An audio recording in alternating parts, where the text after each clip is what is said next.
आज आहे स्वामींचा प्रकट दिन. आज आहे आमच्या ब्रह्मांड नायकांचा प्रकट दिन. आम्ही निमित्त मात्र, तेच करता आणि करविता. आज घरी ना स्वामींच्या मूर्तीला अभिषेक वगैरे घालून घेतलं.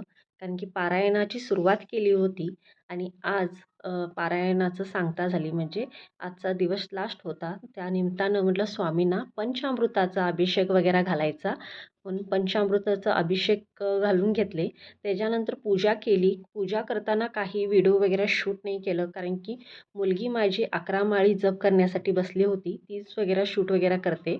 मग ती बसली होती म्हणून मी काही काही पूजा करताना काही शूट वगैरे करायला गेले नाही. डायरेक्ट पूजाच केली आणि ते शूट मी तुम्हाला दाखवत आहे. त्याच्यानंतर म्हटलं आज सगळा नैवेद्य स्वामींना जसं आवडेल तेच करायचं आहे. खरं त्याच्या अगोदर मी हुंबऱ्याला हळदीचं लेपन वगैरे करून घेतलं आणि बाहेर पण छानशी अशी रांगोळी वगैरे काढून घेतली. बघू शकता. टाईम खूप कमी असतो आहे घरी आम्हीच करणार आहे म्हटलं तर जेवढं जमेल तितकं करण्याचा प्रयत्न मी केले आहे. त्याच्यानंतर नैवेद्य सगळा बनवून घेतला. नैवेद्य करताना देखील शूट नाही केला.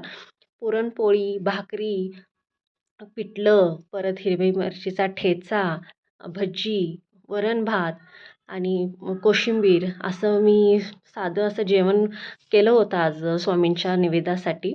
परत बेसनचे लाडू परवा मी बनवले होते. हाच निमित्त होता. स्वामींना बेसनचे लाडू खूप आवडतात असं ऐकलं आहे मी. म्हटलं आज त्या निमित्तासाठी मी आधीच करून घेतलं होतं कारण की नंतरनं मला जमलंच नसतं.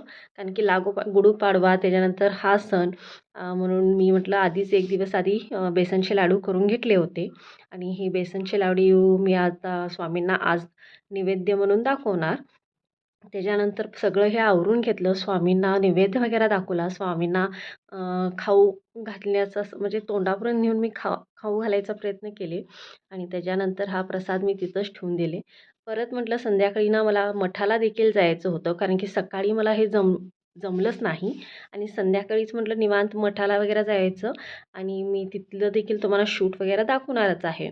तर संध्याकाळी मी हे नैवेद्य वगैरे दाखवले आणि संध्याकाळी मी मठाला गेले आणि बापट गल्लीमध्ये बेळगावमध्ये बापट गल्ली आहे. तिथं ना खूप सुंदर स्वामींचं छोटंसं मंदिर आहे. खरं खूप सुंदर आहे.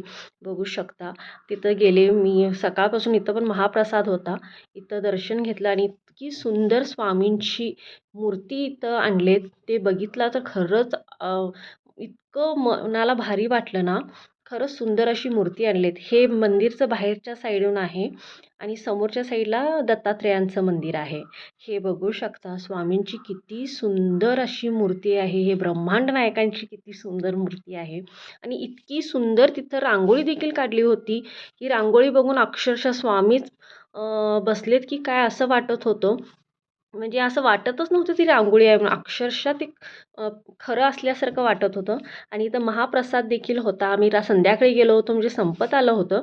तरी पण म्हटलं संध्याकाळी जितकं आहे तितकं प्रसाद मी घ्यावा म्हटलं आणि खरंच जाऊन नंबरमध्ये लागले आणि छान असं आयोजन केलं होतं त्यांनी आणि प्रसाद एक साईडला ठेवलं होतं, पिण्याचं वेगळीकडे ठेवलं होतं आणि इथं असं मंडळी येऊन बसले होते. त्यांनी ना संध्याकाळी बहुतेक तिथं भजन कीर्तन होणार होते.